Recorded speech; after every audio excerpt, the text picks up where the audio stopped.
ਧੰਨ ਸ੍ਰੀ ਗੁਰੂ ਗ੍ਰੰਥ ਸਾਹਿਬ ਜੀਓ। ਅੰਗ 325। ਗੌੜੀ ਕਬੀਰ ਜੀ। ਅੰਧਕਾਰ ਸੁਖ ਕਵੈ ਨਾ ਸੋਈ ਹੈ। ਪਰਮਾਤਮਾ ਨੂੰ ਭੁਲਾ ਕੇ ਗਿਆਨਤਾ ਦੇ ਹਨੇਰੇ ਵਿੱਚ ਕਦੇ ਸੁਖੀ ਨਹੀਂ ਸੌ ਸਕੀਦਾ। ਰਾਜਾ ਰੰਕ ਦੋਏ ਮਿਲ ਰੋਈ ਹੈ। ਰਾਜਾ ਹੋਵੇ ਚਾਹੇ ਕੰਗਾਲ, ਦੋਵੇਂ ਹੀ ਦੁਖੀ ਹੁੰਦੇ ਹਨ। ਜਿਉ ਪੈ ਰਸ ਨਾ ਰਾਮ ਨ ਕਹੀਬੋ। ਇਹ ਭਾਈ ਜਦ ਤੱਕ ਜੀਭ ਨਾਲ ਪਰਮਾਤਮਾ ਨੂੰ ਨਹੀਂ ਜਪਦੇ, ਉਹ ਪਜੰਤ ਵਿੰਸਤ ਰੋਵਤ ਰਹੀਬੋ। ਉਪਜਤ ਵਿੰਸਤ ਰੋਵਤ ਰਹੀਬੋ। ਰਹਾਓ। ਤਦ ਤੱਕ ਜੰਮਦੇ ਮਰਦੇ ਤੇ ਇਸੇ ਦੁੱਖ ਵਿੱਚ ਰੋਂਦੇ ਰਹੋਗੇ। ਰਹਾਓ। ਜਸ ਦੇਖੀਐ ਤਰਵਰ ਕੀ ਛਾਇਆ। ਜਿਵੇਂ ਰੁੱਖ ਦੀ ਛਾਂ ਵੇਖੀ ਦੀ ਹੈ, ਭਾਵ ਜਿਵੇਂ ਰੁੱਖ ਦੀ ਛਾਂ ਸਦਾ ਟਿਕੀ ਨਹੀਂ ਰਹਿੰਦੀ, ਤਿਵੇਂ ਇਹ ਮਾਇਆ ਦਾ ਹਾਲ ਹੈ। ਪ੍ਰਾਣ ਗਏ ਕਹੋ ਕਾ ਕੀ ਮਾਇਆ। ਜਦੋਂ ਮਨੁੱਖ ਦੇ ਪ੍ਰਾਣ ਨਿਕਲ ਜਾਂਦੇ ਹਨ ਤਾਂ ਦੱਸੋ ਇਹ ਮਾਇਆ ਕਿਸ ਦੀ ਹੁੰਦੀ ਹੈ, ਭਾਵ ਕਿਸੇ ਹੋਰ ਦੀ ਬਣ ਜਾਂਦੀ ਹੈ ਤਾਂ ਤੇ ਇਸ ਦਾ ਕੀ ਮਾਣ। ਜਸ ਜੰਤੀ ਮਹਿ ਜਿਉ ਸਮਾਨਾ। ਜਿਵੇਂ ਜਦੋਂ ਗਵਈਆ ਆਪਣਾ ਹੱਥ ਸਾਜ਼ ਤੋਂ ਹਟਾ ਲੈਂਦਾ ਹੈ ਤਾਂ ਰਾਗ ਦੀ ਆਵਾਜ਼ ਸਾਜ਼ ਦੇ ਵਿੱਚ ਹੀ ਲੀਨ ਹੋ ਜਾਂਦੀ ਹੈ। ਕੋਈ ਦੱਸ ਨਹੀਂ ਸਕਦਾ ਕਿ ਉਹ ਕਿੱਥੇ ਗਈ। ਮੂਏ ਮਰਮ ਕੋ ਕਾ ਕਰ ਜਾਣਾ। ਤਿਵੇਂ ਮਰੇ ਮਨੁੱਖ ਦਾ ਭੇਦ ਹੈ ਕਿ ਉਸ ਦੀ ਜਿੰਦ ਕਿੱਥੇ ਗਈ, ਕੋਈ ਮਨੁੱਖ ਕਿਵੇਂ ਜਾਣ ਸਕਦਾ ਹੈ। ਹੰਸਾਂ ਸਰਵਰ ਕਾਲ ਸਰੀਰ। ਜਿਵੇਂ ਹੰਸਾਂ ਨੂੰ ਸਰੋਵਰ ਹੈ, ਭਾਵ ਜਿਵੇਂ ਹੰਸ ਸਰੋਵਰ ਦੇ ਨੇੜੇ ਹੀ ਉਡਦੇ ਹਨ, ਤਿਵੇਂ ਮੌਤ ਸਰੀਰ ਲਈ ਹੈ। ਰਾਮ ਰਸਾਇਣ ਪੀਓ ਰੇ ਕਬੀਰ। ਤਾਂ ਤੇ ਹੇ ਕਬੀਰ, ਸਭ ਰਸਾਂ ਤੋਂ ਸ੍ਰੇਸ਼ਟ ਨਾਮ ਰਸ ਪੀ। ਗੌੜੀ ਕਬੀਰ ਜੀ। ਜੋਤ ਕੀ ਜਾਤ, ਜਾਤ ਕੀ ਜੋਤੀ। ਪਰਮਾਤਮਾ ਦੀ ਬਣਾਈ ਹੋਈ ਸਾਰੀ ਸ੍ਰਿਸ਼ਟੀ ਹੈ। ਇਸ ਸ੍ਰਿਸ਼ਟੀ ਦੇ ਜੀਵਾਂ ਦੀ ਜੋ ਬੁੱਧੀ ਹੈ, ਤਿਤ ਲਾਗੇ ਕਚੂਆ ਅਰ ਮੋਤੀ। ਉਸ ਨੂੰ ਕੱਚ ਅਤੇ ਮੋਤੀ ਫਲ ਲੱਗੇ ਹੋਏ ਹਨ, ਭਾਵ ਕੋਈ ਭਲੇ ਪਾਸੇ ਲੱਗੇ ਹੋਏ ਹਨ, ਕੋਈ ਮੰਦੇ ਪਾਸੇ। ਕਾਵਣ ਸੂ ਘਰ ਜੋ ਨਿਰਭਉ ਕਹੀਐ। ਉਹ ਕਿਹੜਾ ਥਾਂ ਹੈ ਜੋ ਡਰ ਤੋਂ ਖਾਲੀ ਹੈ। ਭਉ ਤਜ ਜਾਏ ਅਭੈ ਹੋਏ ਰਹੀਐ। ਰਹਾਓ। ਜਿੱਥੇ ਰਿਹਾ ਹਿਰਦੇ ਦਾ ਡਰ ਦੂਰ ਹੋ ਸਕਦਾ ਹੈ, ਜਿੱਥੇ ਨਿਡਰ ਹੋ ਕੇ ਰਹਿ ਸਕੀਦਾ ਹੈ। ਤਟ ਤੀਰਥ ਨਹੀਂ ਮਨ ਪਤਿਆਏ। ਕਿਵੇਂ ਪਵਿੱਤਰ ਨਦੀ ਦੇ ਕੰਢੇ ਜਾਂ ਤੀਰਥ ਤੇ ਜਾ ਕੇ ਮਨ ਥਾਵੇ ਨਹੀਂ ਆਉਂਦਾ। ਚਾਰ ਚਾਰ ਰਹੇ ਉਰ ਜਾਏ। ਉੱਥੇ ਵੀ ਲੋਕ ਪੁੰਨ ਪਾਪ ਵਿੱਚ ਰੁੱਝੇ ਪਏ ਹਨ। ਪਾਪ ਪੁੰਨ ਦੋਇ ਏਕ ਸਮਾਨ। ਪਰ ਪਾਪ ਅਤੇ ਪੁੰਨ ਦੋਵੇਂ ਹੀ ਇੱਕੋ ਜਿਹੇ ਹਨ, ਭਾਵ ਦੋਵੇਂ ਹੀ ਵਾਸ਼ਨਾ ਵੱਲ ਦੁਲਾਈ ਫਿਰਦੇ ਹਨ। ਨਿਜ ਕਰ ਪਾਰਸ ਜੋ ਗੁਣ ਆਨ। ਹੇ ਮਨ, ਨੀਚੇ ਊਚ ਕਰਨ ਵਾਲਾ ਪਾਰਸ ਪ੍ਰਭੂ ਤੇਰੇ ਆਪਣੇ ਅੰਦਰ ਹੀ ਹੈ। ਤਾਂ ਤੇ ਪਾਪ ਪੁੰਨ ਵਾਲੇ ਹੋਰ ਗੁਣ ਅੰਦਰ ਧਾਰਨੇ ਛੱਡ ਦੇ ਅਤੇ ਪ੍ਰਭੂ ਨੂੰ ਆਪਣੇ ਅੰਦਰ ਸੰਭਾਲ। ਕਬੀਰ ਨਿਰਗੁਣ ਨਾਮ ਨਾ ਰੋਸ।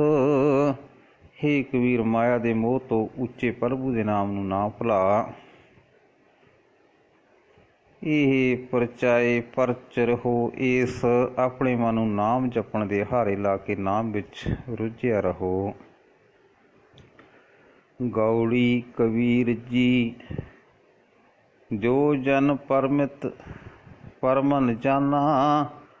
ਜੋ ਮਨੁੱਖ ਨਿਰਾ ਆਖਦੇ ਹੀ ਹਨ ਕਿ ਅਸਾਂ ਉਸ ਪ੍ਰਭੂ ਨੂੰ ਜਾਣ ਲਿਆ ਹੈ, ਜਿਸ ਦਾ ਹੱਦ ਬੰਨਾ ਨਹੀਂ ਲੱਭਿਆ ਜਾ ਸਕਦਾ, ਤੇ ਜੋ ਮਨ ਦੀ ਪਹੁੰਚ ਤੋਂ ਪਰੇ ਹੈ। ਬਾਤਨ ਹੀ ਵੈਕੁੰਠ ਸਮਾਨਾ, ਉਹ ਮਨੁੱਖ ਨਿਰੀਆਂ ਗੱਲਾਂ ਨਾਲ ਹੀ ਵੈਕੁੰਠ ਵਿੱਚ ਅਪੜੇ ਹਨ, ਭਾਵ ਉਹ ਗੱਪਾਂ ਹੀ ਮਾਰ ਰਹੇ ਹਨ।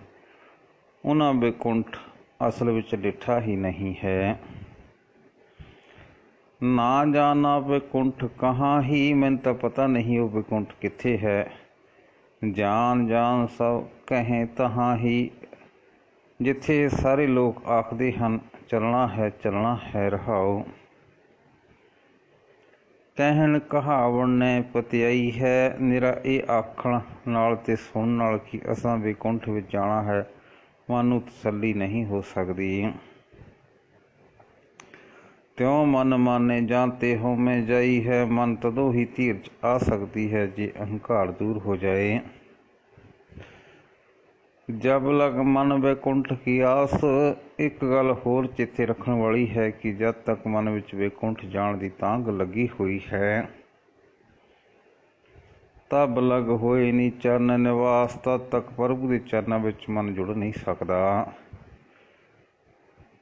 ਕਹੋ ਕਬੀਰ ਇਹ ਕਹੀਐ ਕਾਹੇ, ਹੇ ਕਬੀਰ ਆਖੇ ਗੱਲ ਕਿਵੇਂ ਸਮਝਾ ਕੇ ਦਸੀਏ।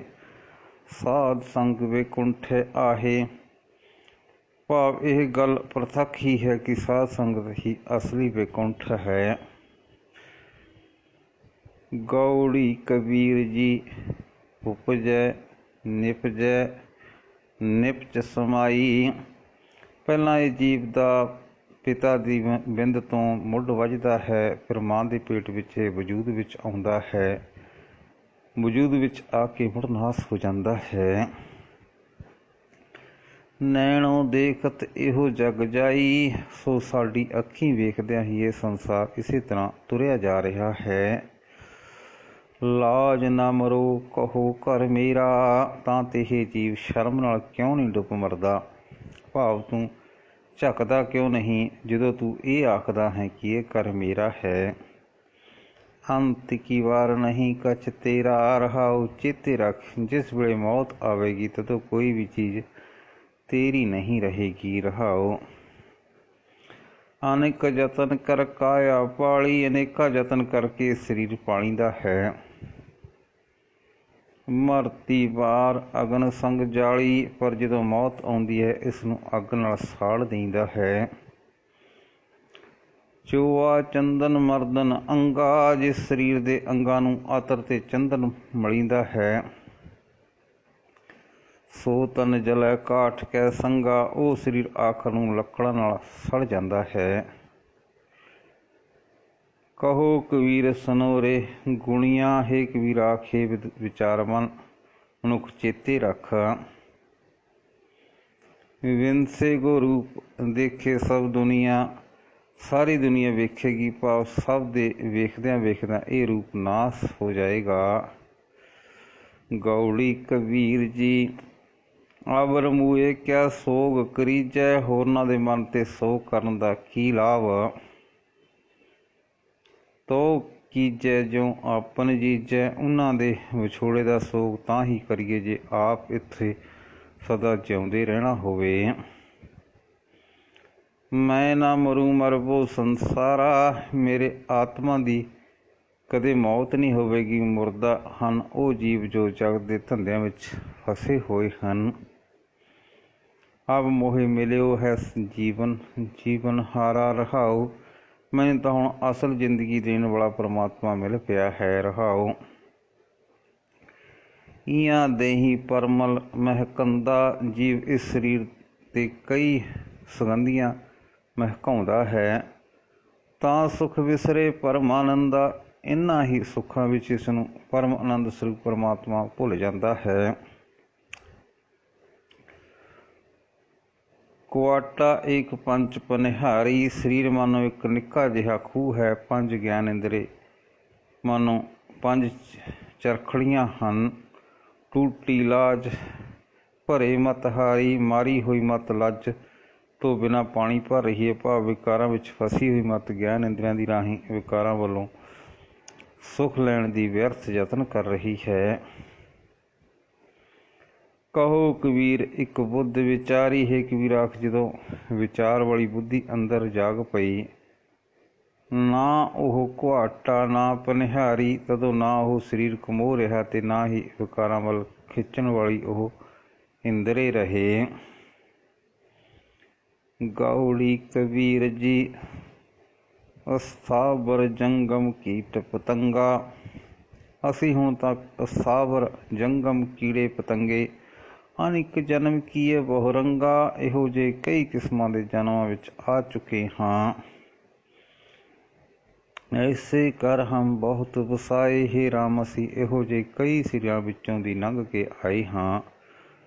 ਜਬ ਹਮ ਘਰ ਰਾਮ ਗਰਭ ਹੋਏ ਆਏ ਰਹਾਓ, ਜਦੋਂ ਅਸੀਂ ਜੂਨਾਂ ਵਿੱਚ ਪੈਂਦੇ ਗਏ ਰਹਾਓ। ਜੋਗੀ ਜਤੀ ਤਪੀ ਬ੍ਰਹਮਚਾਰੀ, ਕਦੇ ਅਸੀਂ ਜੋਗੀ ਬਣੇ, ਕਦੇ ਜਤੀ ਤੇ ਕਦੀ ਤਪੀ, ਕਦੇ ਬ੍ਰਹਮਚਾਰੀ। ਕਬਹੂ ਰਾਜਾ ਛਤਰਪਤ ਕਬਹੂ ਭਿਖਾਰੀ, ਕਦੇ ਛਤਰਪਤੀ ਰਾਜੇ ਬਣੇ ਤੇ ਕਦੇ ਮੰਗਤੇ। ਸਾਕਤ ਮਰੈ ਸੰਤ ਸਭ ਜੀਵ ਹੈ, ਜੋ ਮਨੁੱਖ ਰੱਬ ਨਾਲ ਟੁੱਟੇ ਹੋਏ ਰਹਿੰਦੇ ਹਨ ਉਹ ਸਦਾ ਇਸੇ ਤਰ੍ਹਾਂ ਕਈ ਜੂਨਾਂ ਵਿੱਚ ਪੈਂਦੇ ਰਹਿੰਦੇ ਹਨ। ਰਾਮ ਰਸਾਇਣ ਰਸ ਨਾ ਪੀਵੈ, ਪਰ ਸੰਤ ਜਨ ਸਦਾ ਜਿਉਂਦੇ ਹਨ, ਭਾਵ ਜਨਮ ਮਰਨ ਦੇ ਗੇੜ ਵਿੱਚ ਨਹੀਂ ਪੈਂਦੇ, ਕਿਉਂਕਿ ਉਹ ਜੀਵ ਨਾਲ ਪ੍ਰਭੂ ਦੇ ਨਾਮ ਦਾ ਸ੍ਰੇਸ਼ਟ ਰਸ ਪੀਂਦੇ ਰਹਿੰਦੇ ਹਨ। ਕਹੋ ਕਬੀਰ ਅਬ ਕਿਰਪਾ ਕੀਜੈ ਸੋ, ਹੇ ਕਬੀਰ ਪਰਮਾਤਮਾ ਅੱਗੇ ਇਸ ਤਰ੍ਹਾਂ ਅਰਦਾਸ ਕਰ, ਹੇ ਪ੍ਰਭੂ ਮਿਹਰ ਕਰ ਤੇ ਹੁਣ ਆਪਣਾ ਗਿਆਨ ਬਖਸ਼। ਹਾਰ ਪਰੇ ਅਬ ਪੂਰਾ ਦੀਜੈ, ਅਸੀਂ ਥੱਕ ਟੁੱਟ ਕੇ ਤੇਰੇ ਦਰ ਤੇ ਆ ਡਿੱਗੇ ਹਾਂ, ਮਿਹਰ ਕਰਕੇ ਹੁਣ ਆਪਣਾ ਗਿਆਨ ਬਖਸ਼। ਵਾਹਿਗੁਰੂ ਜੀ ਕਾ ਖਾਲਸਾ, ਵਾਹਿਗੁਰੂ ਜੀ ਕੀ ਫਤਿਹ।